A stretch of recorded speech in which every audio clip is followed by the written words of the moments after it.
शांति।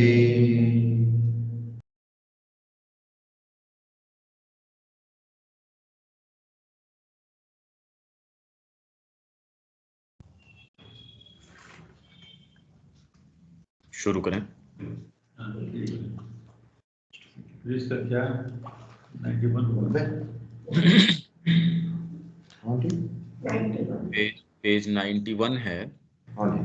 इसके अंदर जो माँ का कोटेशन है ऊपर, वहां तक अपन ने कर लिया था, पर ये जो इसके बाद जो कमेंट्री है ये भी अपनी चर्चा में वैसे तो कवर हो गई है, इसलिए अपन शुरू कर सकते हैं 91 पे ही। तो पॉइंट नंबर 2 है भारतीय धार्मिक भाव का मूर्ति पूजावाद। ठीक है, मैं पढ़ूं? भारत अब भी उस चीज से चिपका हुआ है जिससे न केवल पश्चिमी जगत अपितु चीन और जापान भी युगों से अत्यधिक आगे बढ़ चुके हैं। इसमें खाली ये है कि ये आक्षेप भारत के ऊपर लगाया जाता है, और श्री अरविंद एक एक आक्षेप का कि उसका क्या वास्तव में खंडन की बात नहीं है, उसको समझ रहे हैं, और जहां आवश्यक है उसका खंडन है, या फिर उसका जो क्यों प्रतीत होता है एक दूसरी मानसिकता को, पश्चिमी मानसिकता को, वो वैसा क्यों प्रतीत होता है, ये मूर्ति पूजावाद का इसके ऊपर आक्षेप लगाया जाता है। और इसको ये कहा कि अंधविश्वास वाले लोग हैं, मूर्तियों को पूजते हैं। इसके अंदर इवन मैक्स म्यूलर का है, फिर बाद में कार्ल मार्क्स ने उसके अंदर इसी किताब के अंदर आएगा, उसने भी कहा इतने कैसे बेवकूफ और बर्बर लोग हैं, बंदर की पूजा कर रहे हैं, मतलब हनुमान की, और गाय की पूजा कर रहे हैं। तो ऐसों को तो फिर बाद में जो इनके ऊपर अत्याचार हुए, हालांकि विश्व में ऐसे किसी के ऊपर नहीं हुए, और इनके ऊपर जो हुए, कोई तो अपने हाथ गंदे करता ही, भारतीय जिस तरीके के हैं, ब्रिटिशर्स ने किए अपने हाथ गंदे, ये नहीं करते और कोई करते। तो ये इसका आक्षेप का अब हम समझ रहे हैं, खंडन की बात नहीं है, खंडन तो है ही, पर इसके मूल में क्या बात है, मूर्ति पूजा के पीछे बात क्या है, ये है इसमें पूरा।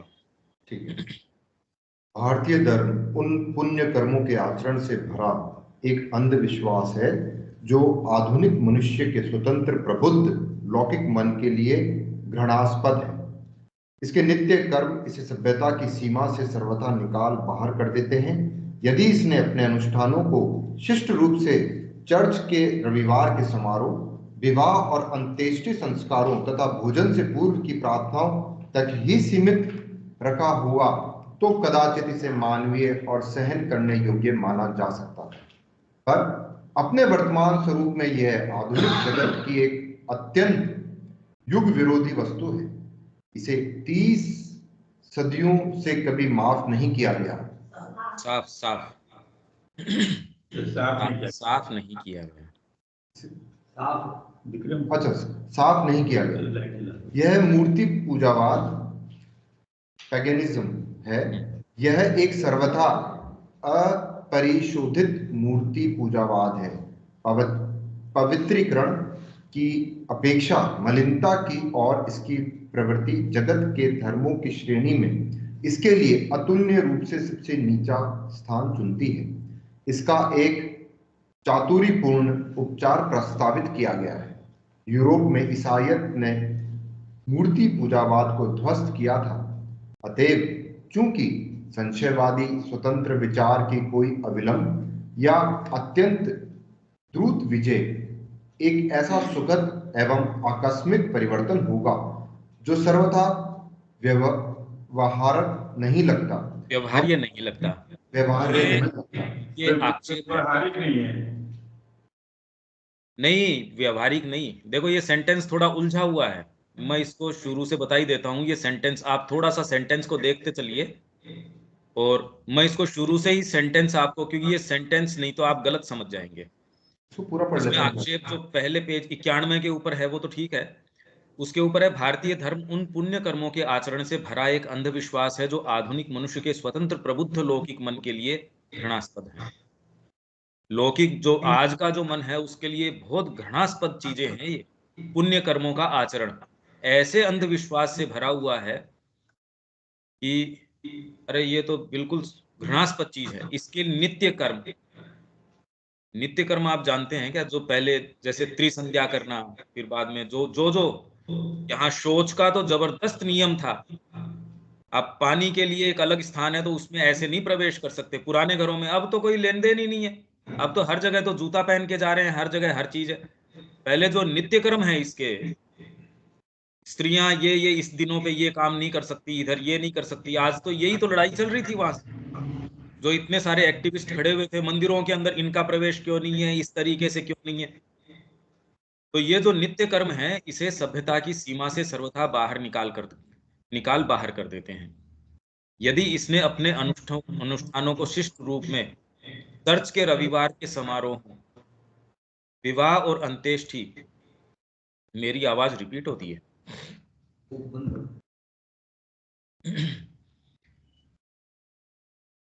रविवार के समारोह एक्चुअल में ये व्यंग है एक तरीके का, क्योंकि ये चर्च में ये किए जाते हैं। संडे को चले गए, संडे को जाते हैं, फिर बाद में विवाह पे या अंत्येष्टि के ऊपर कि क्राइस्ट को बुला लिया, भोजन से पूर्व प्रार्थना, थैंक्स गिविंग की प्रार्थना का वहां एक चलन है। तो ये सारों तक ही यदि भारत ने सीमित रखा होता तो इसे मानवीय और सहन करने योग्य माना जा सकता था। और ये सारे इसलिए सहन करने योग्य हैं क्योंकि क्रिश्चियंस ऐसा करते हैं। भाई संस्कृति के मानक तो यही है ना कि क्रिश्चियन जो करते हैं वो तो सांस्कृतिक चीज है, और उसके अलावा कोई जो चीज है वो असांस्कृतिक है। पर अपने वर्तमान स्वरूप में यह आधुनिक जगत की एक अत्यंत युग विरोधी वस्तु है, मूर्ति पूजावाद भारत का। इसे 30 सदियों से कभी साफ नहीं किया गया। 300 सालों से ये ऐसे ही चलता आया है। तो इससे पहले क्या था फिर बाद में? ये कह रहे हैं 300 सालों से। अब ये कहां से लिया है ये 300 साल? यह हालांकि खैर जो मूर्ति पूजा है और है उसका स्वरूप उस तरीके का नहीं है, युग के हिसाब से वो चेंज होता आया है। वेद के समय कोई मूर्ति पूजा वगैरह नहीं थी, और उस समय का पैंथियन भी इस तरीके का नहीं था।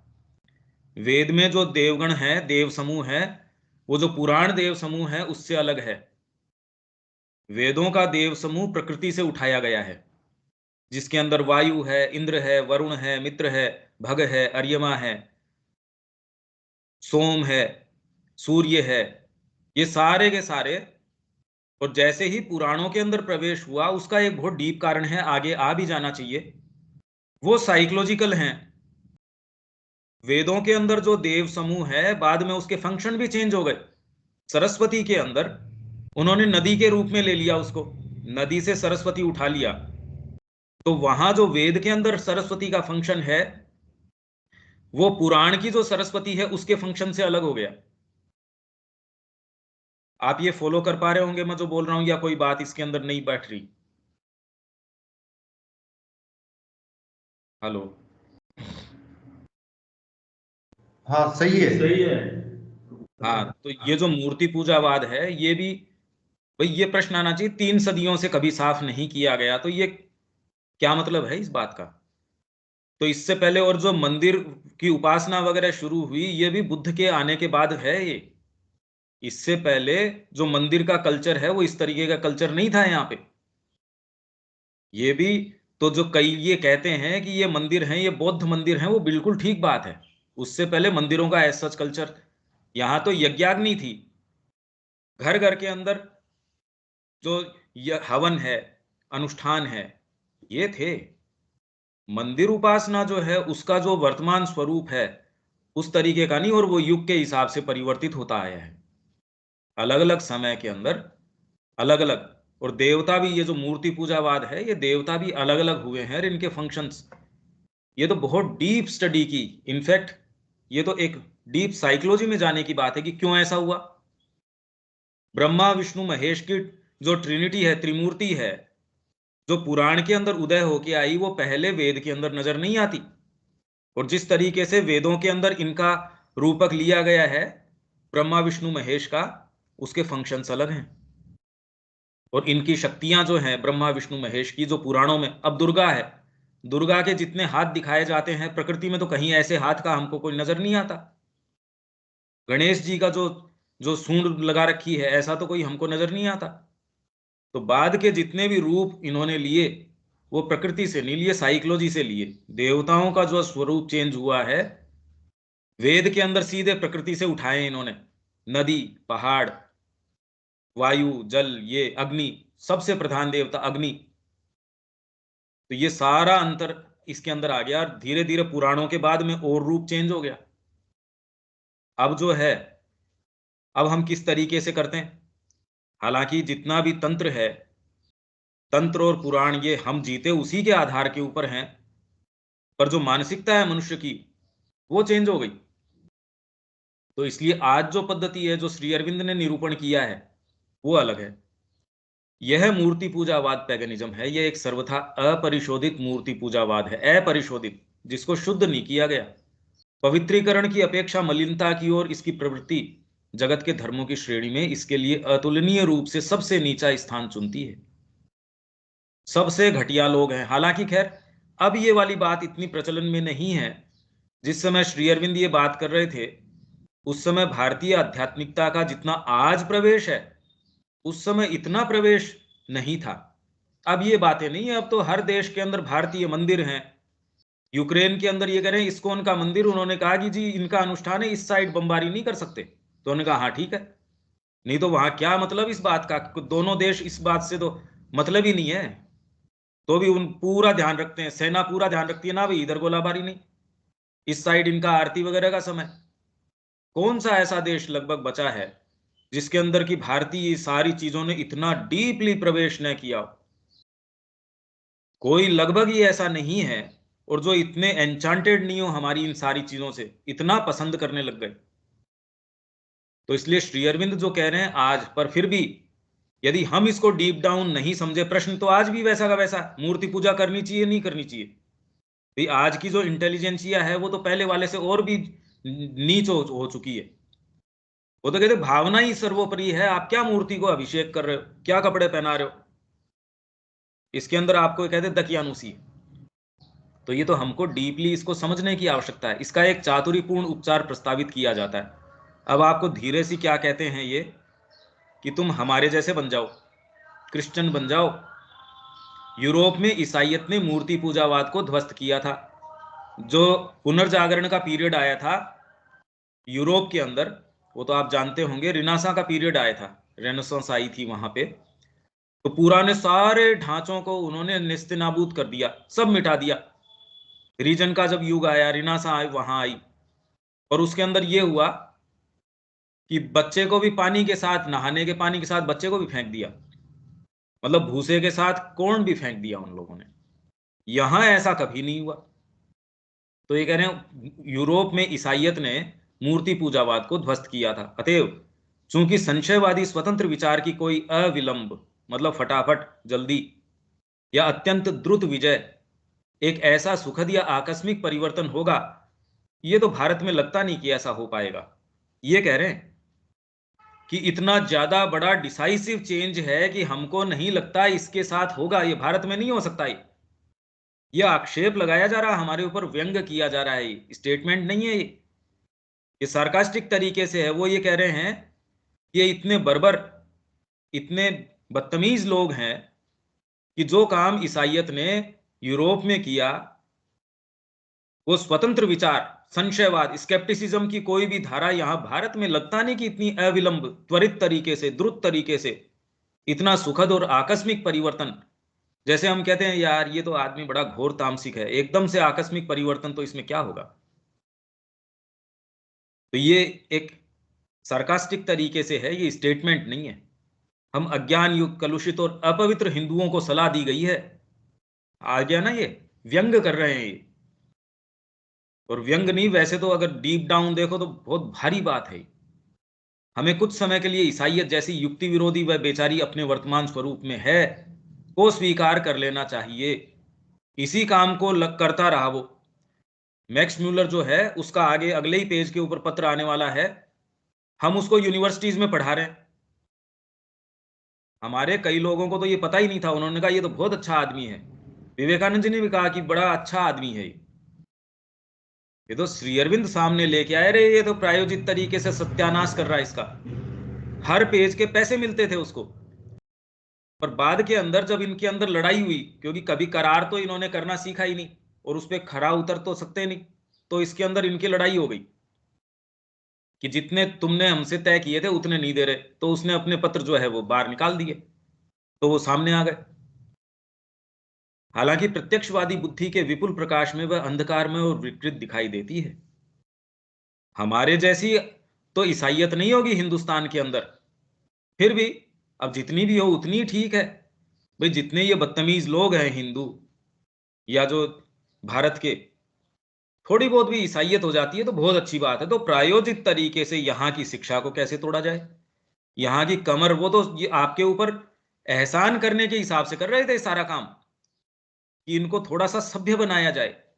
कैसे बेवकूफ बदतमीज लोग हैं। तो विकृत दिखाई देती है। हम अपने प्रकाश में यूरोप में जिस तरीके की ईसाइयत है उस दृष्टिकोण से देखेंगे तो भारत में तो इतनी अच्छी नहीं जम पाएगी, अंधकार में और विकृति दिखाई देगी। चूंकि ईसाइयत और विशेषकर प्रोटेस्टेंट ईसाइयत नास्तिकतावाद और अज्ञेयवाद की श्रेष्ठ स्वतंत्रता और निष्कलंक पवित्रता की ओर कम से कम एक अच्छा प्रारंभिक पग होगी। ये जितनी आस्तिकता इनके अंदर भरी हुई है और अज्ञेयवाद, एग्नोस्टिसिज्म, श्रेष्ठ स्वतंत्रता, नहीं तो ये तो कहते भगवान है। अज्ञेयवाद बुद्धि कहती है भाई ठीक है, अब जो है सो है, कोई ऐसी चीज है वो अज्ञेय बता देती है उसको, ये पवित्र बात है भाई, उतना आप जीवन के अंदर ले, उससे ज्यादा नहीं। अपन बहुत तेज गति से चल रहे हैं खैर इसके अंदर, पर इसके ऊपर आप थोड़ा ध्यान देंगे, बहुत ज्यादा डीप चीजें हैं ये, सारी हमारी संस्कृति के इतिहास को समझा रही है।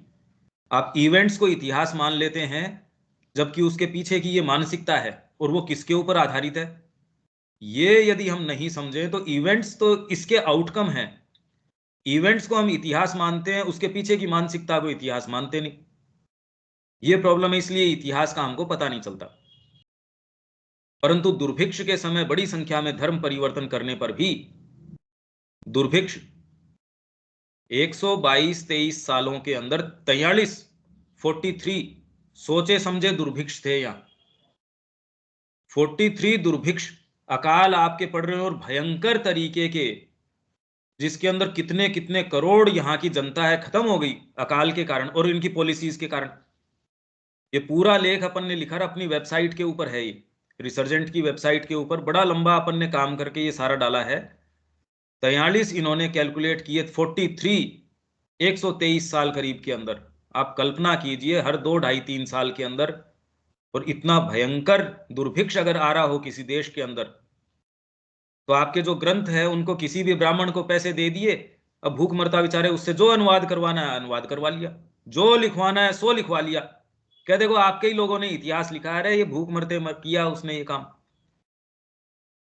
इतिहास तो जो श्री अरविंद सामने लेके आ रहा, उसको हमको ये करना चाहिए कि उसके इलस्ट्रेशंस जोड़ देने चाहिए। पर्सपेक्टिव तो श्री अरविंद ने दे दिया सारा, वेद के विषय में, इस संस्कृति के विषय में, पुराणों के विषय में, पर वो कहां, वो कौन सी बात है, वो हमको रिसर्च करके उसके साथ जोड़ देने का काम करने की आवश्यकता है। पर्सपेक्टिव तो श्री अरविंद ने सारा दे दिया। ये अब कोई ऐसे सामने आए, ऐसे वॉलंटियर्स, ऐसी संस्थाएं जो ये काम करें, बाकी काम सारा श्री अरविंद ने एस्टेब्लिश कर दिया, जिसमें संशय की कोई छाया तक भी नहीं है। अब तो खाली जितने प्रमाण मिल रहे हैं वो ये प्रमाणित कर रहे हैं, आश्चर्य में डाल रहे हैं कि श्री अरविंद ने कहां से इकट्ठा किया ये, उनको ये पर्सपेक्टिव आया किस तरीके से। आज तो पुस्तकें उपलब्ध हैं, आज साक्ष्य उपलब्ध हैं, उस समय तो इतने साक्ष्य कहां, उतने थे ही नहीं, इतने ग्रंथ थे और क्या समय था। आज तो मच बेटर टाइम के अंदर हैं वैसे तो दुर्भिक्ष के समय बड़ी संख्या में धर्म परिवर्तन करने पर भी, धर्म परिवर्तन, और आज भी हो रहा, कितने कितने प्रलोभन देके कि आपको ये पैकेज दिया जाएगा। आपसे कोई छिपी थोड़ी है ये बात कि यहां तक ये जो क्रिश्चियन मिशनरीज हैं सारे के सारे, कि इतना आपको इन्हीं लाखों के इतना पैसा दे देंगे, इतनी जॉब दे देंगे, इतना आपको ये कर देंगे, बस तुम तो ये अपना लो। बिल्कुल प्रायोजित तरीके से आज भी चल रहा है ये, और ये कहीं दूर की बात नहीं। इवन इतना डीपली प्रवेश कर गए, हम सोचे ये केरल में यहां ही है, यहां नहीं, झुंझुनू से कुछ किलोमीटर दूर, यहां आसपास जो गांवों के अंदर ये काम हो रहा है। अगर ये काम क्रिश्चियंस यहां कर रहे हैं, मुस्लिम तो कर ही रहे हैं। अब सोचिए कितना बड़ा संकट, एक डेमोग्राफिक इन्वेजन। आप कल्पना कीजिए इससे क्या मतलब निकलता है। आपको वोट देने जाने की जरूरत नहीं पड़ेगी। ये कह रहे हैं हमको जरूरत ही नहीं ना इस चीज की, डेमोग्राफिक इन्वेजन कर लो इनका बस।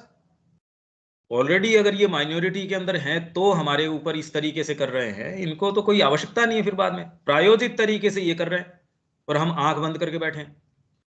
अभी तक तो ये करते आए हैं।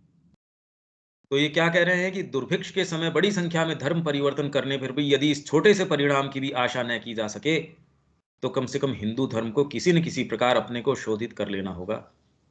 और जब तक यह शुचिता की प्रक्रिया, मतलब शुद्धिकरण की, संपन्न नहीं हो जाती तब तक भारत को सभ्य देशों के साथ समान स्तर पर भ्रातृत्व प्रदान करने से इनकार कर देना होगा। समान पायदान पे नहीं बिठा सकते इसको। कल तक भी यही मानसिकता थी, मतलब सेल्फ रेस्पेक्ट नहीं था भारत का। और आज भी यदि आप ये देख लो, कोई भी अगर प्रोडक्ट है मेड इन इंडिया है तो आप थोड़ा सोच के ही लेते हो। मेड इन जापान है, हाँ भी ठीक है, ये क्या बात है भाई, कौन सी चीज है। हालांकि धीरे धीरे धीरे धीरे कॉमन जो परसेप्शन है उसमें फर्क आ रहा है, स्पेशली धर्म के या इन चीजों के अंदर तो बहुत बड़ा फर्क आ गया। फिर भी अभी बहुत कुछ करना बाकी है और ये सारा काम श्री अरविंद ने किया है। हमको तो आवश्यकता है कि जो श्री अरविंद ने किया वो पर्सपेक्टिव समझें और उसके इलस्ट्रेशंस जोड़ दें उसके साथ, कि वो किस आधार पे कौन सी चीज कह रहे हैं। यदि वो उसके साथ जोड़ दी जाए तो अपना काम पूरा हो जाएगा। पर्सपेक्टिव तो श्री अरविंद ने दे ही रखा है और हमारे पास आलोक क्या है, प्रकाश क्या है। ठीक है, यहां तक तो ठीक है मेरे ख्याल से। आप पढ़ना चाहें तो पढ़ें। अब ये अपना कमेंट्री आ गई इसके अंदर। ठीक है पढ़ते हैं।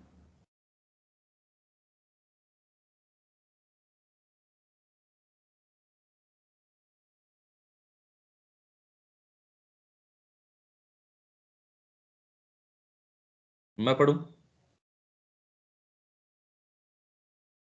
सॉरी, भारतीयों को यह सुझाव दिया जाता है कि सभ्य देशों के बीच बैठने के लिए सबसे पहले उन्हें स्वयं की बुद्धि का परिमार्जन कर मूर्ति पूजा आदि रूढ़िवादी चीजों से सर्वथा दूर रहना होगा। यदि वे अपने इन अनुष्ठानों से एकदम दूर नहीं जा सकते तो इतना तो कर सकते हैं कि रविवार को चर्च में जाएं, किन्हीं अवसरों पर प्रार्थनाएं आदि करें, व मृत व्यक्ति के लिए पादरी से कुछ संस्कार आदि करवाएं। और ये चीजें सभ्यता के दायरे में इसलिए आती हैं क्योंकि ईसाई ऐसा करते हैं और आखिर सभ्यता के मानदंड ईसाईयत के अनुसार ही तो तय होते हैं।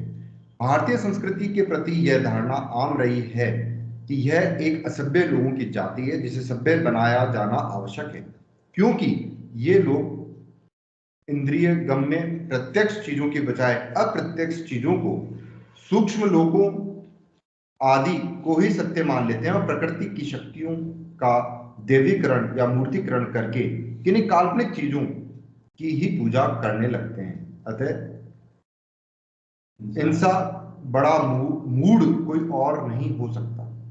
भारतीय धर्म के प्रति ऐसी मानसिकता का एक जीवंत उदाहरण हमें कार्ल मार्क्स द्वारा 10 जून 1853 को लिखे एक लेख the British rule in India में मिलता है, जो कि पहली बार 25 जून 1853 को द न्यूयॉर्क डेली ट्रिब्यून संख्या 3804 में छपा था। इस लेख में हिंदुस्तान की विविधता का वर्णन करते हुए इसके धर्म के विषय में वे लिखते हैं, वह धर्म एक ही साथ विषय इंद्रिय लोलुपता की प्रचुरता का और आत्म उत्पीड़नकारी वैराग्य का धर्म है।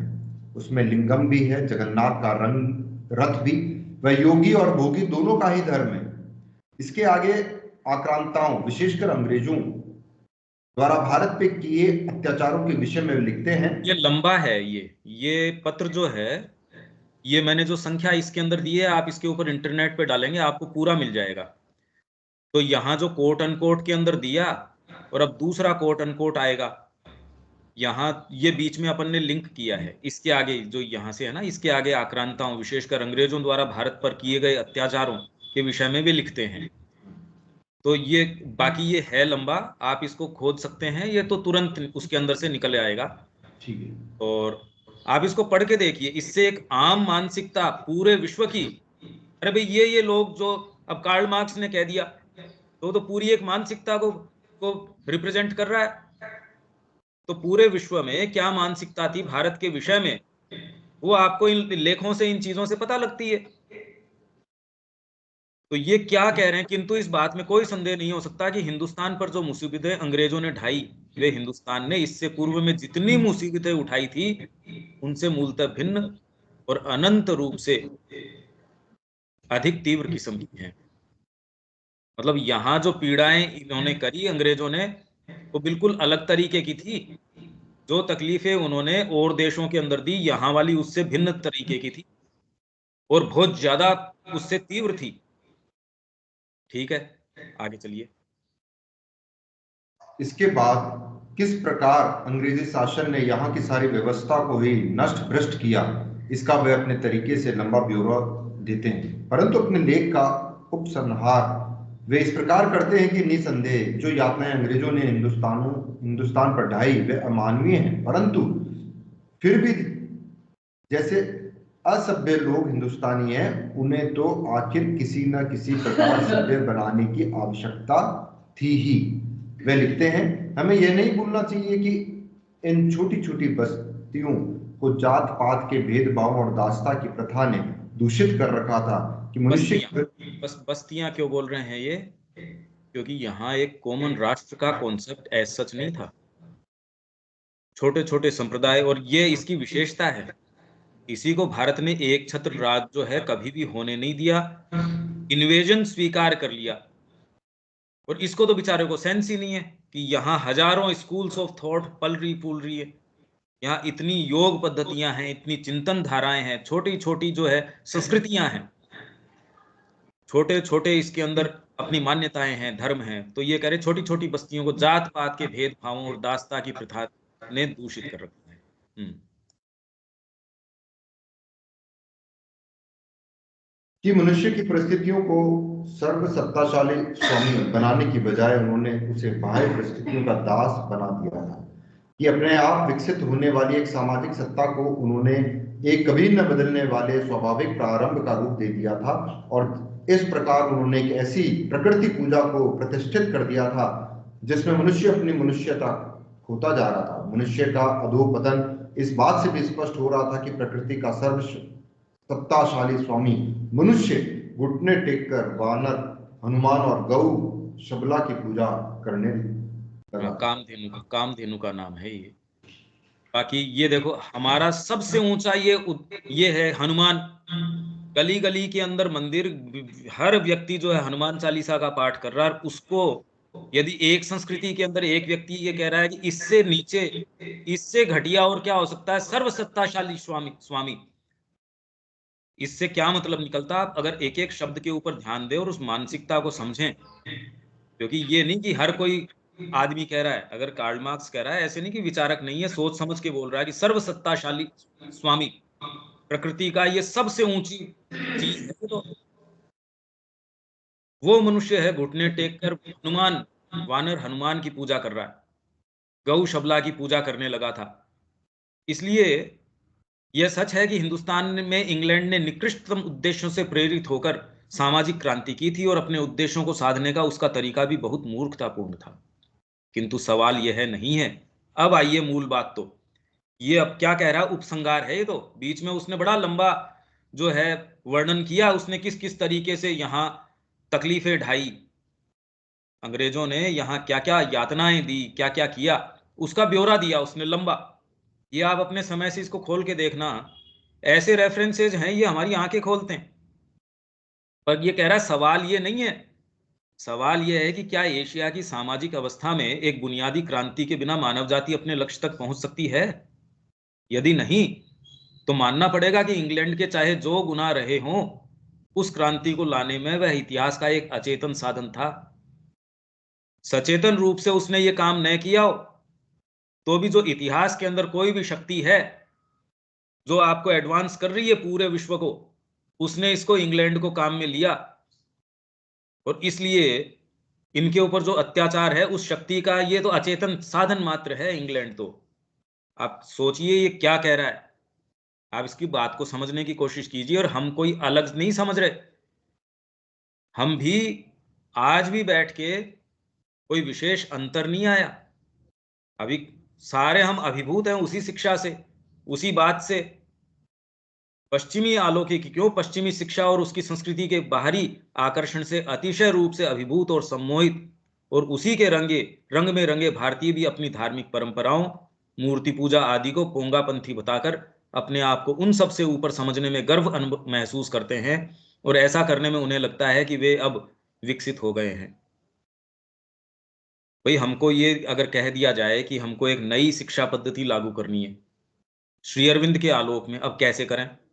ये यदि हमसे प्रश्न किया जाए, भारतीय संस्कृति के ऊपर श्री अरविंद ने इतने लेख लिखे, अब हमको इसको योजनाबद्ध तरीके से, मान लीजिए कोई हिंदूवादी सरकार आ गई, अब हमको करना कैसे चाहिए, एडवांस कैसे करना चाहिए, ये यदि हमसे प्रश्न किया जाए हमारे पास उत्तर नहीं है।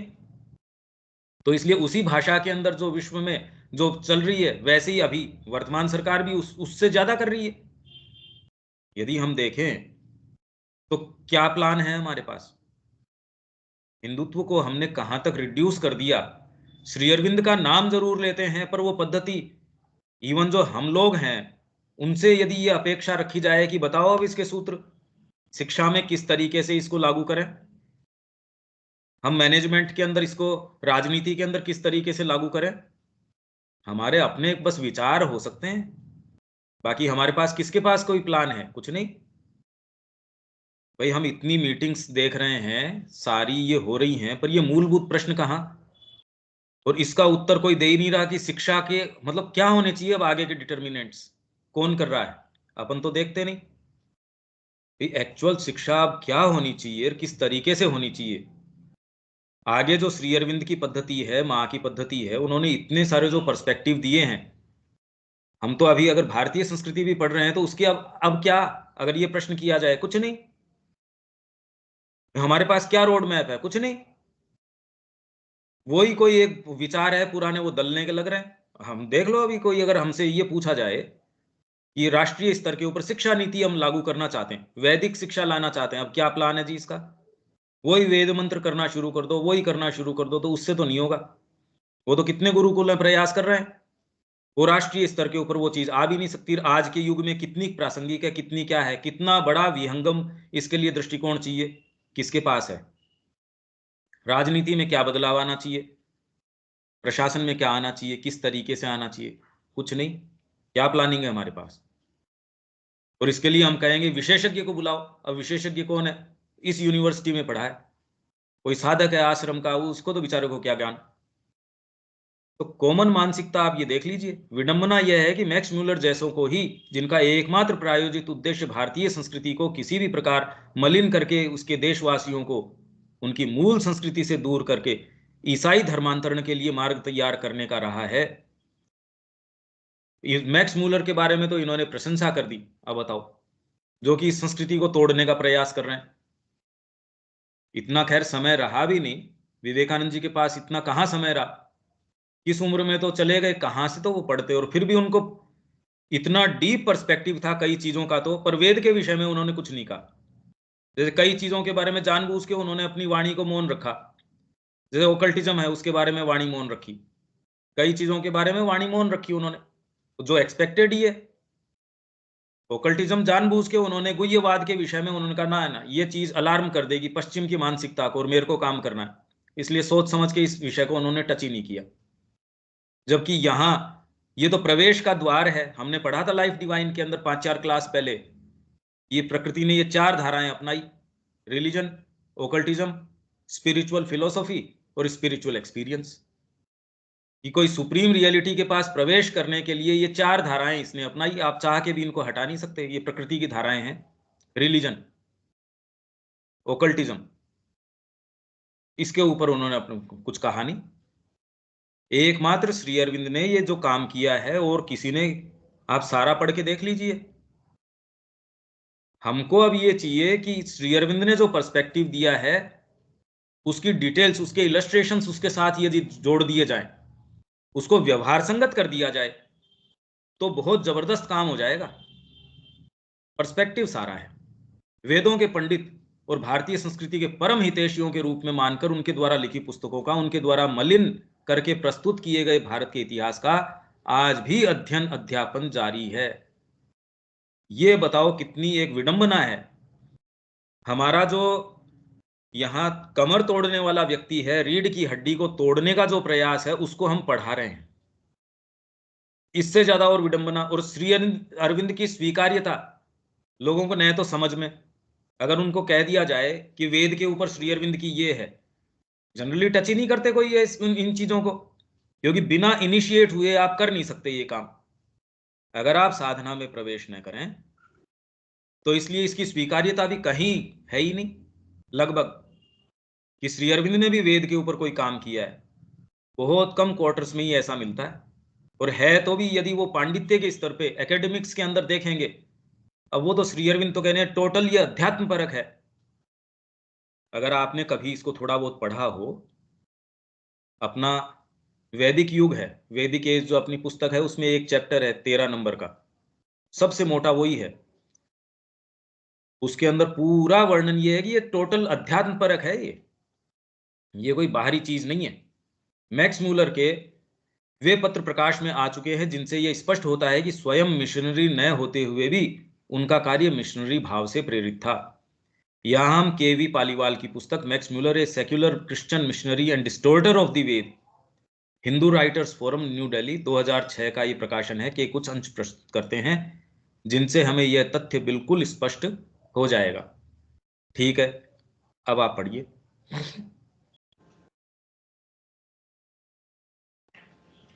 मैक्स मूलर का वेदों का अनुवाद भारी रूप से निहित हेतुओं से प्रायोजित था, परंतु अपने अंतरंग निजी पत्रों के अलावा उन्होंने ऐसा खुले तौर पर कभी भी प्रकट नहीं किया। ऐसा ही एक पत्र उन्होंने अपनी पत्नी को दिसंबर 1866 में लिखा। मुझे आशा है कि मैं अपना वह काम पूरा कर लूंगा, और हालांकि यह देखने के लिए मैं जिंदा नहीं रहूंगा, पर फिर भी मुझे विश्वास है कि मेरा यह संस्करण तथा वेद का अनुवाद आने वाले समय में भारत के भाग्य पर बहुत हद तक प्रभाव डालेगा और उस देश के लोगों के विकास को प्रभावित करेगा। यह उनके धर्म का मूल है, और उन्हें यह दिखाना कि वह मूल क्या है, मुझे लगता है यही इस सबका उन्मूलन करने का एकमात्र तरीका है, जो कुछ पिछले 3000 वर्ष के दौरान उसमें से पैदा हुआ है। हाँ, उसमें से पैदा हुआ है, उस मूल में से, मतलब उस जड़ में से जो निकल के आया, मैं उस जड़ का ही सत्यानाश कर दूंगा, ये कह रहा है ये।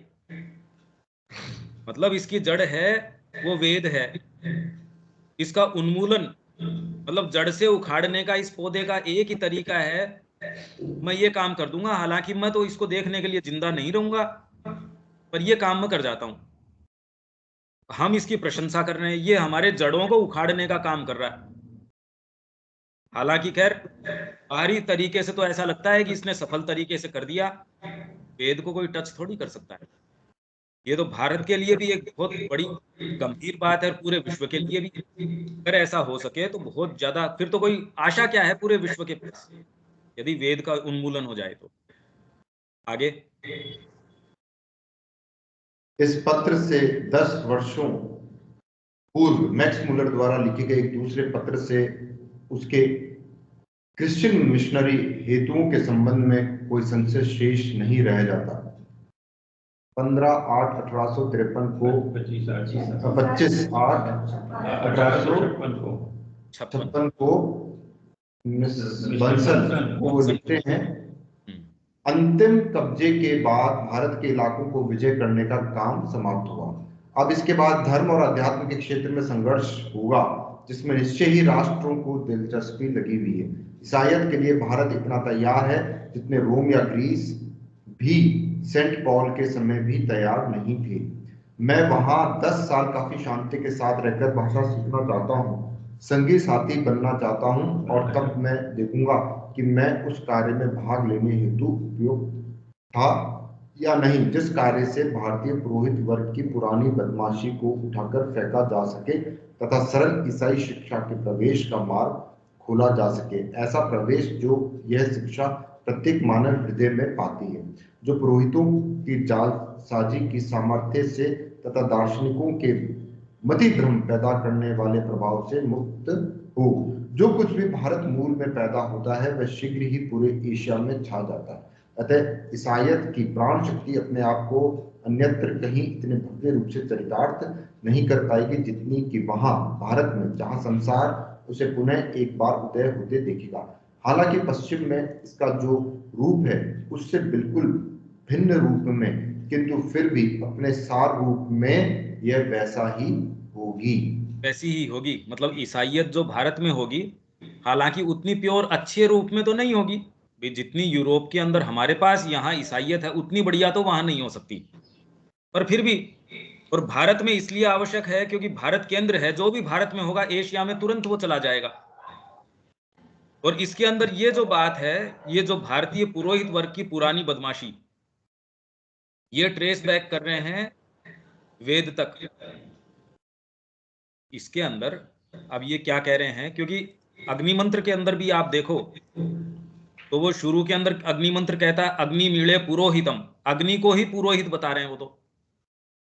वेद के अंदर इनको इस चीज का सेंस नहीं है, तो जो गाथाएं, कि सुबह मैं यही कर रहा हूं, सुबह भी तुरंत के अंदर वेद रहस्य के ऊपर हमारा चल रहा है, और इतना ज्यादा डीप है वो, इतनी चीजें हैं उसके अंदर। और इन्होंने गाथाएं बना ली जो ये पुरोहितों की, ब्राह्मणों की, कि ये इंद्र को शराब पिला देते थे और उससे गाय मांगते थे, उससे घोड़े मांगते थे, उससे बेटे मांगते थे। तो ये हिंदुस्तान के अंदर ये पुरोहितों की जालसाजी है। आप ये सोचिए कि कैसी कैसी चीजें, कैसी कैसी, ये आर्यन इन्वेजन जो कभी हुआ नहीं, इसके ऊपर इन्होंने लाइब्रेरी की लाइब्रेरी कर दी और रिसर्च कर रहे हैं। बताओ, जो चीज कभी घटित नहीं हुई, विवेकानंद जी ने कहा है ही नहीं, न कोई आर्य है न कोई द्रविड़ है। आप कल्पना करके देखिए कि इन्होंने इसके ऊपर पॉलिटिकल पार्टीज बना ली साउथ के अंदर। और कल तक भी ये ब्राह्मण मारो आंदोलन चला रहे थे, पिछले चुनाव के अंदर इन्होंने कहा ब्राह्मण को भगाओ, ये करो वो करो। आज तक भी ये चीज हमको पीछा कर रही है, प्रभावित कर रही, और हमको अभी तक समझ नहीं है हम कौन सी दुनिया में जी रहे हैं। आपने सुना ही होगा पिछले चुनाव में करे तो ब्राह्मण को भगाओ, ब्राह्मण मारो, ये मतलब फूट अभी तक करने की हमको इतिहास का पता ही नहीं। कहां उनके सामने विवेकानंद जी जाके कह रहे थे कि तुमने जितना हमारा नुकसान किया है, हिंद महासागर के अगर नीचे जितना कीचड़ है सारा उठा के तुम पे डाला जाए तो 10वें हिस्से का भी वो काम नहीं करूंगा जितनी गंदगी तुमने भारत में फैलाई है। हिम्मत चाहिए ये कहने के लिए, ये हम अपने परिकर को तो नहीं कह पाते। उन्होंने जाके उन्हीं के मुंह पे क्रिश्चियन मिशनरीज को सामने जाके कहा, सोचिए क्या आत्मा की ताकत चाहिए इसके लिए। और हम अब तक नहीं समझ रहे, हम अपने मूल को पहचान नहीं रहे। सबसे मोटी बात यह है। तो बातें कितनी भी कर लो, जब तक मैं मूल से नहीं जुड़ूंगा, कोई पेड़ कैसे हरा भरा हो सकता है। हमारी ये समस्या है, हमारी मूल समस्या ये है, हम कोई इतिहास नहीं पढ़ रहे, हम अपनी मूल को जानने की कोशिश कर रहे हैं। भारत को मूल से विच्छिन्न करने का पूरा प्रायोजित प्रयास है। और श्री अरविंद ने क्यों इतना महत्व दिया, अगर आप देखें तो, अगर आप बल्क ऑफ उनका जितना भी साहित्य है अगर देखा जाए तो किसके ऊपर केंद्रित है, यूं तो बल्क ऑफ उनकी राइटिंग्स जो अर्ली कल्चरल राइटिंग, फिर बाद में वेदों के ऊपर 2 उनके, फिर उपनिषदों के ऊपर 2 वॉल्यूम, रिकॉर्ड ऑफ योग के अंदर क्या है, सिंथेसिस ऑफ योग क्या है। तो जितने भी ये सारे आप देखो, सब कुल मिला के प्रयास। इनफैक्ट लाइफ डिवाइन भी ईशा उपनिषद के ऊपर ये कमेंट्री कर रहे थे, बढ़ते बढ़ते बढ़ते बढ़ते पूरी प्रारूप हो गया वो। तो यदि हम देखें तो वास्तव में, और इसमें श्री अरविंद की इस बात में हमारी वेदों की बात के अंदर कोई विच्छिन्नता या विभेद या कोई डिस्कॉर्डेंस नहीं है। उसी मूल की परिणति, हमारे वेद की परिणति श्री अरविंद की वाणी है, ये अलग नहीं है भाई। वो कह रहे हैं असतो मां सद्गमय, तमसो मां ज्योतिर्गमय, मृत्योर मां अमृतम गमय। उसका ही उद्घोष की यहाँ भौतिक के अंदर भी अमरता होगी। ये श्री अरविंद, इसकी अगर श्री अरविंद की वाणी ना हो तो उसको कोई परिपूर्णता नहीं मिलती वेद की वाणी को। तो ये तो उस पूरे चक्र को पूर्णाहुति तक लेके जा रहे हैं श्री अरविंद। अब ये बात यदि हमारा ग्रुप नहीं समझता तो और फिर बाद में दूसरों से हम कैसे आशा कर सकते हैं। अगर हमारे जीवन में इसके अलावा और कोई भी दूसरी तल्लीनता हो सकती है, तो हम कैसे आशा करें कि कोई दूसरा आएगा और वो इस काम को पकड़ेगा? ये सबसे ज्वलंत कार्य है हमारे लिए। यदि देश के स्तर पे भी सोचो, राष्ट्रीयता के स्तर पे, स्वयं श्री अरविंद के हम अगर डिसाइपल कहने लायक हम बात करें, तो भाई ये तो काम करने लायक है। पहले तो हम अपने मूल को समझें। श्री अरविंद ने कितना महत प्रयास, एक वॉल्यूम तो भाषा विज्ञान के ऊपर लिख दिया। आप सोचिए, एक वॉल्यूम पूरा 14वां वॉल्यूम जो है इनका, फिलोलॉजिकल स्टडीज। बताओ कितना महत प्रयास, जो कल्पना से परे का है। क्यों किया इन्होंने ये कार्य? आप अगर सारे 36 वॉल्यूम के टाइटल्स भी देखें तो वो किसके इर्द गिर्द घूम रहे हैं, वो देखो आप। इवन उनके पत्र हैं, वो भी तो उसको एप्लीकेशन को कैसे करें और उससे संबंधित हैं। योग के विषय में पत्र, तो योग कौन सा, सारा कुल मिला के प्रयास ये है कि कैसे हम इस चीज को यहां एग्जीक्यूट करें, इसको मूर्तिमान करें। हमारे लिए भी यही है, इसीलिए तो हम पढ़ रहे हैं। ठीक है, यहां तक तो ठीक है मेरे ख्याल से। पर हाँ, मेरी बस यही है कि इसमें अपने को कुछ प्रैक्टिकल करना चाहिए। इसमें यदि हम अपने मूल को नहीं समझते, और श्री अरविंद की जो भी पर्सपेक्टिव है उस वाणी को लाके उसके इलस्ट्रेशन से जोड़ देना चाहिए कि वो किस आधार पे ये कह रहे हैं। हवा में तो कह नहीं रहे श्री अरविंद, कोई भी बात हवा में नहीं है।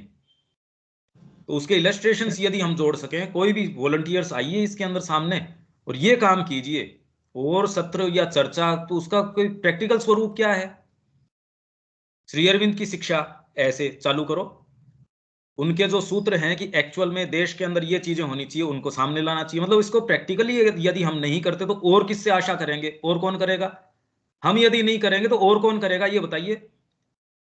ये तो हमारे लिए ये इंपॉर्टेंस की चीज है कि ये समझें। ये अपनी ही जड़ों को समझना है, कोई और की जड़ें थोड़ी है ये तो आपकी और मेरी जड़ें तो हैं ये। अगर इसको नहीं समझते तो हम तो निराधार है। बिना मूल का पेड़ कितने एक दिन जीवित रहेगा, वो देख लो। तो हम जीवित कहाँ हैं? आगे चलें। तो आखिर मूर्ति पूजा का औचित्य क्या है? जब श्री माता जी से इस विषय में पूछा गया कि क्या मूर्तियां सहज मानवीय रचना ही है या उनकी कोई अपनी सत्ता भी है, तो इसके उत्तर में वह जो कहती हैं वह इस संपूर्ण विषय को बिल्कुल स्पष्ट कर देता है। वह कहती हैं, यह सब एक पुरानी धारणा पर आधारित है कि प्रतिमा, जिसे हम तिरस्कार पूर्वक भूत या मूर्ति कहते हैं, जैसे भी हो, देवता की बाहरी रूप आकृति जो भी हो, किंतु जिस देवी या देवता के बाहरी रूप का वह प्रतिनिधित्व करती है, उसकी उपस्थिति सदैव वहां होती है। और हमेशा ही ऐसा कोई व्यक्ति होता है जिसमें कि उस दिव्य शक्ति या उस भागवत उपस्थिति को उस प्रतिमा में उतारने की सामर्थ्य होती है, चाहे वह पुजारी हो या कोई दीक्षित हो अथवा कोई साधु या सन्यासी हो। सामान्यतया यह पुजारी का काम होता है, और यह सत्य है, सर्वदा वास्तविक है कि वह दिव्य शक्ति, वह भागवत उपस्थिति वहां होती है, और वह उपस्थिति ही है जिसको पूजा जाता है, न कि केवल काष्ठ, पाषाण या धातु की आकृति को। यूरोप वासियों में आंतरिक बोध बिल्कुल भी नहीं है। उनके लिए सभी चीजें सतही है, और सतह भी नहीं वरन उस सतह की भी एक बारीक परत। वह पीछे का कुछ भी अनुभव नहीं कर सकते, किंतु यह एक पूर्णतया यथार्थ तथ्य है, और मैं इसके लिए साक्ष्य दे सकती हूँ कि यह भागवत उपस्थिति वहां देवी प्रतिमाओं में होती है। लोगों में मुझे अनेक देवताओं की धातु, काष्ठ व हाथी दांत की लघु मूर्तियां दी है, और जैसे ही किसी एक को मैं हाथ में लेती हूँ तो उसमें भगवान होते हैं। मेरे पास एक गणेश की मूर्ति है, मुझे बहुत सी भेंट की जा चुकी है, और जब मैं उसे हाथ में लेकर एक क्षण के लिए देखती हूँ तो उन्हें गणेश को वहां पाती हूँ। मैंने सदा ही जो रूप के पीछे हैं उनकी उपस्थितियों को अनुभव किया है। Mothers agenda 1961 volume 2 page 192 to 93। हाँ, तो ये अपन मूर्ति पूजावाद के विषय में कह रहे थे। तो माँ ने कहा कि भी अब माँ का तो ये इसके अंदर जो कह दिया माँ ने कि भाई कोई भी ऐसी मूर्ति मेरे पास नहीं है जिसमें मैंने उपस्थिति महसूस न की हो। शुरू में जब माँ आई तो उन्होंने कहा भी गणेश औरों से तो साक्षात्कार है, पर गणेश की जो आकृति है क्या ऐसी होती है?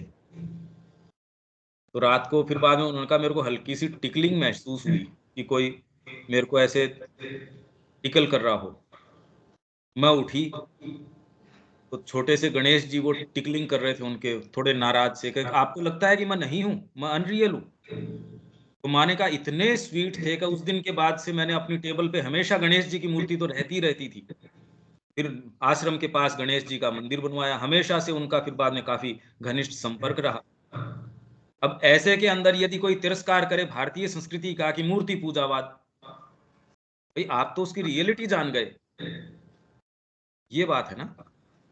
एक दूसरा अब आक्षेप यहां आ गया, समस्त नैतिक मूल्य और सदाचार तत्व का अभाव। समस्त नैतिक मूल्य तथा सदाचार तत्व का अभाव।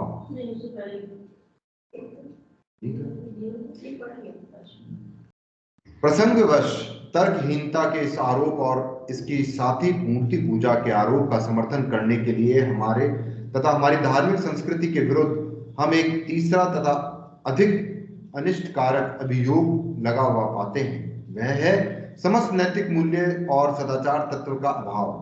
अब यूरोप में भी इस बात का अधिकाधिक बोध होता जा रहा है कि तर्क बुद्धि ही मानव मन का अंतिम शब्द नहीं है, सत्य प्राप्ति का एकमात्र और अद्वितीय मार्ग नहीं है, और निश्चय ही धार्मिक एवं आध्यात्मिक सत्य का एकमात्र निर्णायक नहीं है। मूर्ति पूजावाद का दोषारोपण भी प्रश्न का हल नहीं करता, क्योंकि अनेकों सुसंस्कृत व्यक्ति भली भांति यह देख सकते हैं कि प्राचीन धर्मों में ऐसी बहुत सी महान सत्य और सुंदर वस्तुएं थी जिन्हें ईसाई अज्ञान ने एक साथ एकत्र कर वह अनुपयुक्त व्यंग नाम अंधविश्वास दे दिया था।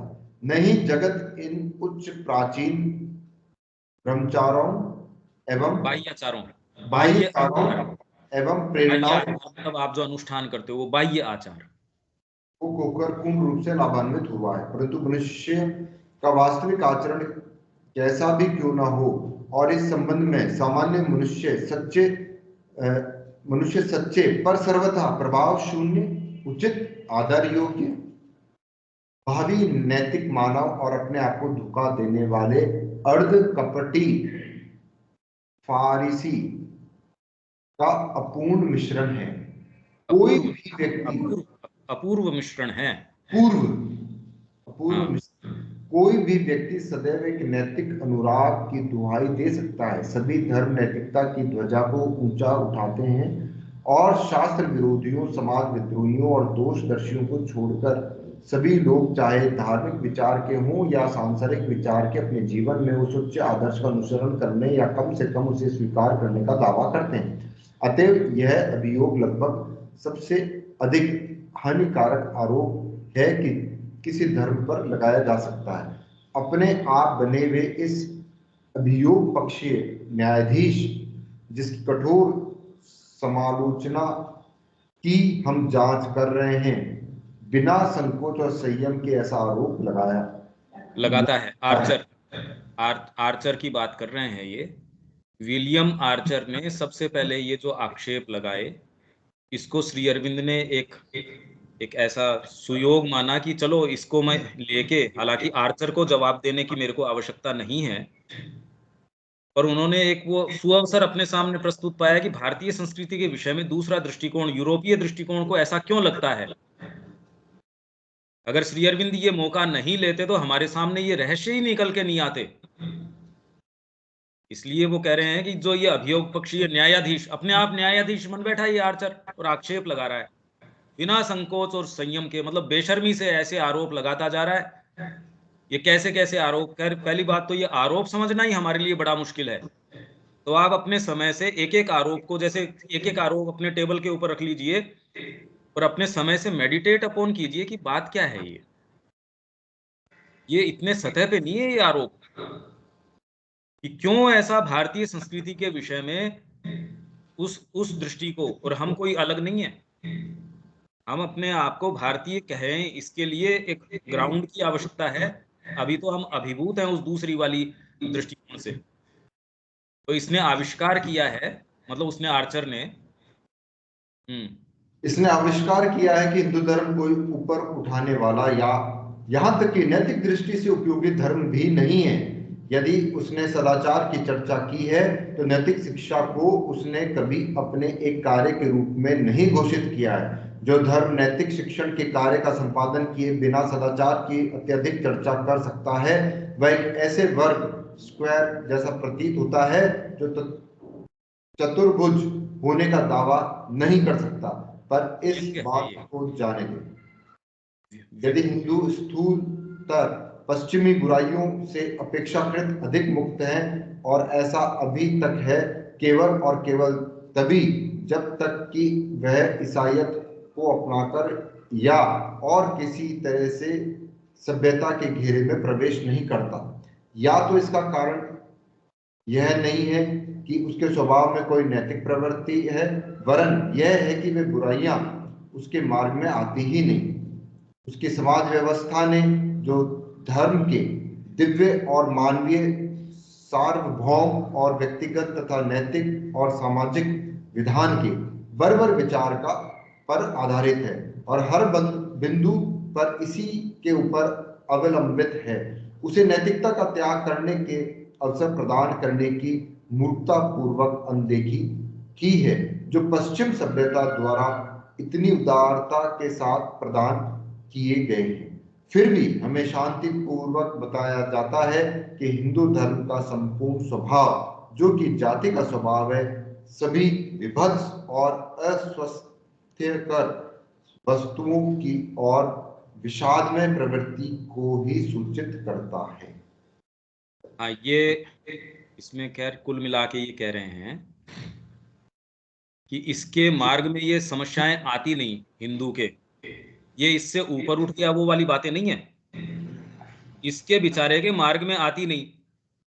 ये चॉकलेट के प्रलोभन से ऊपर नहीं उठ गया, इसको चॉकलेट मिलती ही नहीं। जेल के अंदर यदि आपको रख रखा है और आप ये कहे जी अब मैं बिल्कुल संयमित हूं, अब ये बात तो कही यार, संयम तो अपने आप अच्छे अच्छे के लागू हो जाएगा, तेरे को कुछ मिलता थोड़ी है जेल के अंदर। पश्चिम की संस्कृति के अंदर हमको जो जो साधन मिलते हैं, भारतीय को बेचारे को मिलते नहीं, फटे हाल है।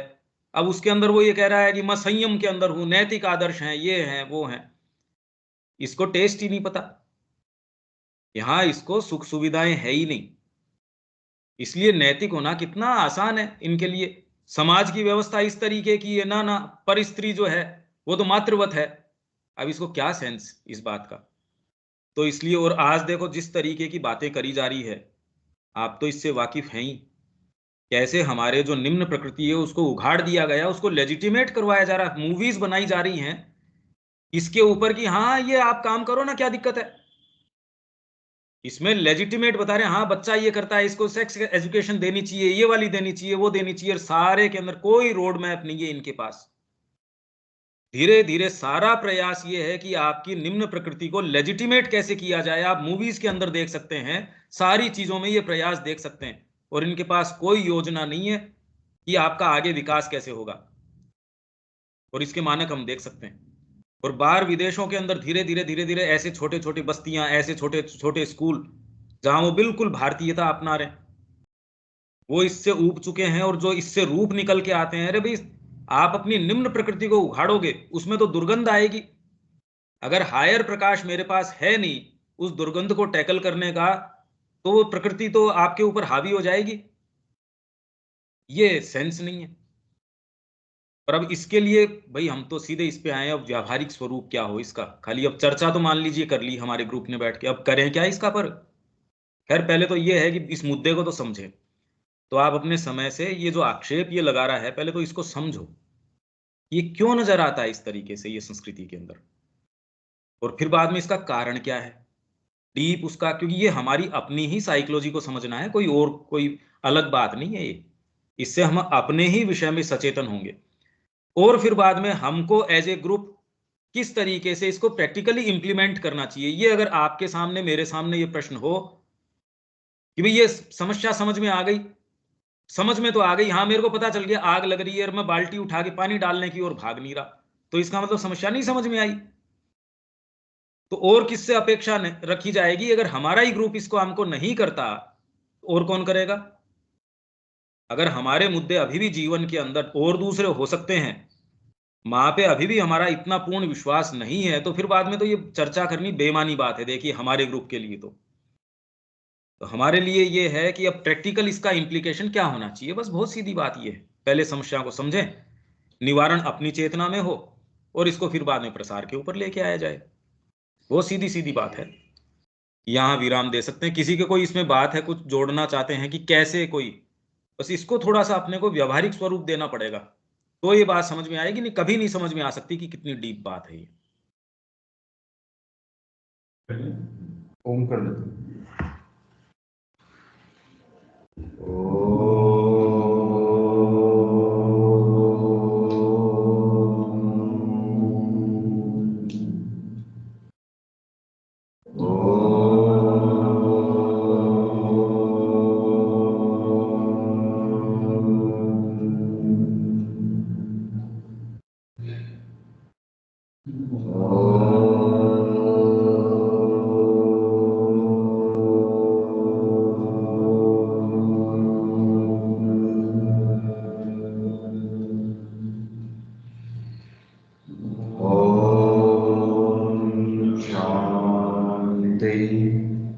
शांति शांति।